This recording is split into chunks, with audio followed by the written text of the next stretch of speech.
Are you nervous about drawing directly in ink? Does it seem that you spend more time erasing lines than drawing ones that will actually be there at the end of your drawing?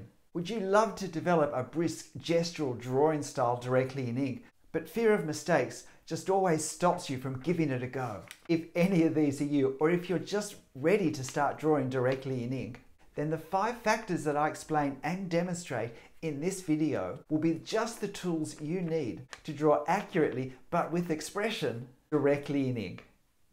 Let's start. In this video, I'm going to share the 5 factors that I juggle in my mind as I draw directly in ink. I use these same 5 factors regardless of whether I'm drawing a relatively simple structure or a more complex one, such as this streetscape in Edinburgh. It's equally applicable for subjects such as this aerial view of the English countryside. I use it when I do very fast, brisk drawings, as well as ones which I draw at a slower pace with a lot more detail. I use these same 5 factors whether I'm going to use tone in my drawing or whether I intend to finish the drawing completely in line work. And it really doesn't matter whether I'm drawing architecture, foliage, or people. These same 5 factors are the ones that I juggle in my mind throughout the whole process. But a relatively simple scene is going to be the easiest way to explain these 5 factors clearly. So here's a side-on view of the Brandenburg Gate in Berlin. Now these factors aren't in any order, so I'll just bring them up in the order in which they appear with this drawing. But the first one for me is shape. I look at the shapes that I'm drawing and I try and find the simplest shape and the simplest combination of shapes to draw accurately, because they become a starting point that I move out from. Now in this case, this column here and this pair of columns here and the space between them are the important shapes. I always include spaces as shapes as well. Sometimes it's easier to draw the space between columns than to draw the columns. In this case, it happens to be in the center of the picture. Sometimes I start with a part of the very top of the scene and move down, sometimes from one side and move across, and sometimes from the ground up. It just depends what makes most sense with this particular scene. And then I seek to draw my starting point as accurately as possible. So I'm drawing this column. I've drawn it with a fairly light, quick, brisk line, and I can go over it if I want to later, but by keeping the lines light, if they're not quite in the right spot, then I will add lines in the correct spot. The next important thing, having established this one line, is to get this second column done so I create this space, because that gives me a larger section to work from. Once I've got this space, it's the same on each side, so that helps me with that spacing. For now, I don't want to draw this line right across because I don't know how far to take it. I'm looking at this space. Now proportion is my second factor I'll mention. Getting the proportions correct is important as well as getting the shape. So it's approximately 2.5 columns across. My third factor is marks. I put 3 very light dots there, which roughly go through 2.5 columns across. And now I've got actually a better line there. And that's a better way of doing it than when I just tried to put this column directly. By actually paying more attention to the space, I was able to get a more accurate positioning. The other thing I need to do is to use marks for reserving space, which I forgot to do here. But because this foliage here comes in front of this column, what I would normally have done if I wasn't busy jabbering would have been to place some marks, small dots probably, because this is foliage, so that they will get lost in however I finish that. That would tell me where to stop drawing this line. Now I can see that this column base is then taken up here. So I need to also reserve this corner as well. Now I want to keep the proportions the same and I want to draw this space here. So again, I could do my 2.5 columns across as a way of keeping it fairly accurate. I will, however, put my marks that will remind me not to draw my lines down too far for this column. And now I can also put a line up here because this line is above this column. And this brings me to my third factor, which is alignment. Once I've drawn a certain shape, then I can use that to get the alignment of shapes that connect with that, or maybe don't join up directly, but they align in some way that I can measure. So for instance, when I'm drawing this top part, you'll see me align this line here with this column. But for now, we're still drawing down here. Now I need some marks to reserve this space for some more foliage. Now we're another 2.5 columns across. It's going to be about here. So now I've got this column positioned. But I have some figures down here, so I can't work that. So we've got look at shapes, look at proportions, and look at alignment. So I continue to use alignment now. I want to draw this bar that goes across the top, and I'll put a mark just to show me where this line is going to be, because that's the sort of line which, when you look at it, disguises the real proportions. And then on this line on top goes just a little bit beyond. It actually sits slightly above that line. And now I have this pediment, which brings me to my fifth factor as I draw, and that's angle. I need to align the top of this pediment, and it fairly easily aligns with the center. And if I check the detail, I can see that it actually overhangs slightly on both sides. And the most accurate way I have to accurately measure angle is using my pencil. I put a dot, I put another mark there, and it's too high. This is a very shallow pediment. Keep my focus on my mark. Now I need to have a few marks to reserve a bit of space over here, and if I align, I can see that this part lines up just past this column. I align this line with this second column.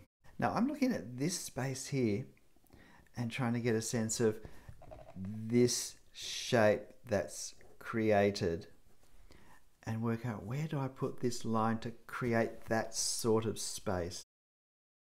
And now I'm just doing this simple alignment.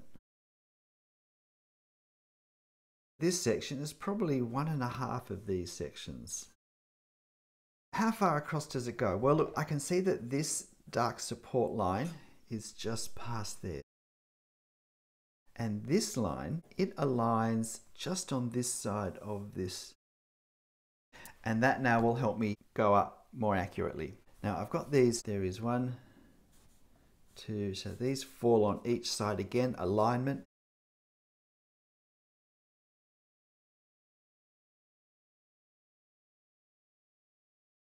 And there is this doorway here that sits in between.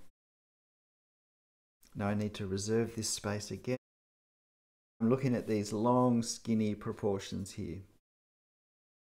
Now on top of that, there sits a platform which aligns with this. This door will align with this door. This line here, again, alignment is really going to align about here. And this corner here is going to align pretty much with there. And now I'm looking at the shape, at this shape. I want to create a rectangle that's still long, but it's not as long and skinny as the ones we've been drawing. Now I'm going to draw this dooring. Now here we have an angle. So these sit on each side of the doorway.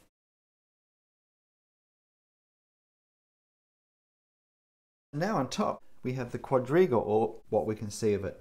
There's 2 horses' heads here that we can see. Last thing we're trying to do is to draw a horse. We're just trying to do shapes that suggest a horse. Now we have the quadriga. That aligns from about there. I'm going to check the angle for that.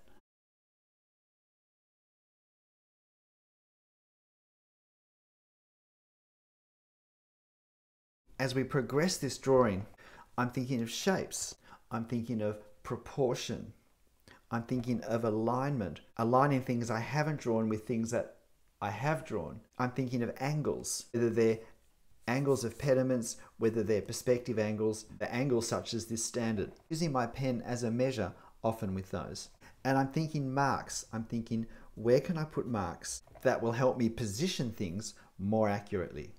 It's juggling these 5 factors as I look at my reference and as I look at my drawing that I use when I draw freehand to maintain accuracy as much as I'm able to. Having established this much of my scene, I now tend to rely more on this to draw the remaining elements. So here we have a light fixture coming down. Now I need to reserve some spaces if I'm going to put these figures in. I can see that this head here is pretty much midway through there, and if I have this fence line, it comes just up under the fence line. Again, here's an angle. I'll put a spot.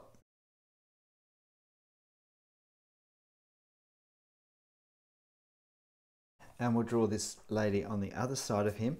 Her head lines up between these 2 pillars.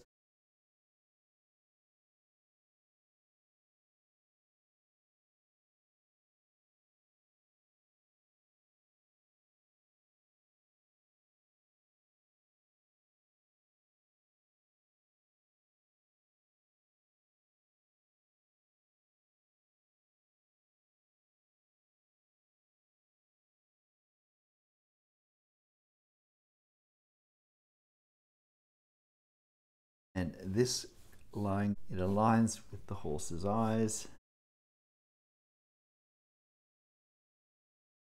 It becomes much quicker and easier now to work out our proportions. So I might just put this figure in because then I can draw this section.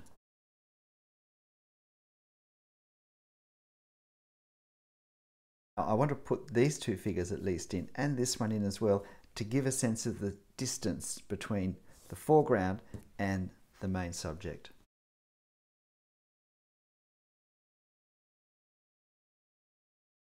The other thing I want to position is this tree here. So I'm looking from there to there. Look, it's about the same as from there to there.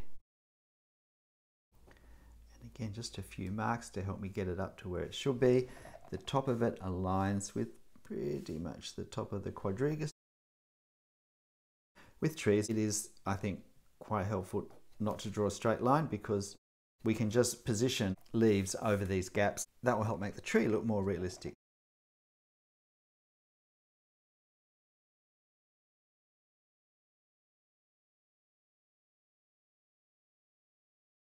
It becomes quite simple to add to this drawing any rendering that we wish to do.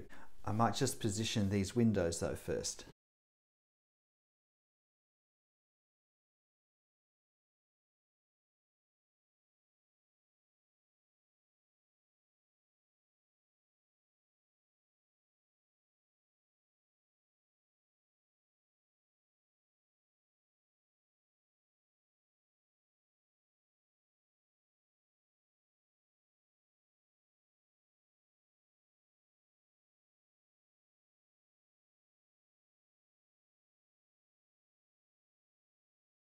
If you're interested in how I do foliage, I have a playlist that's devoted to trees and foliage.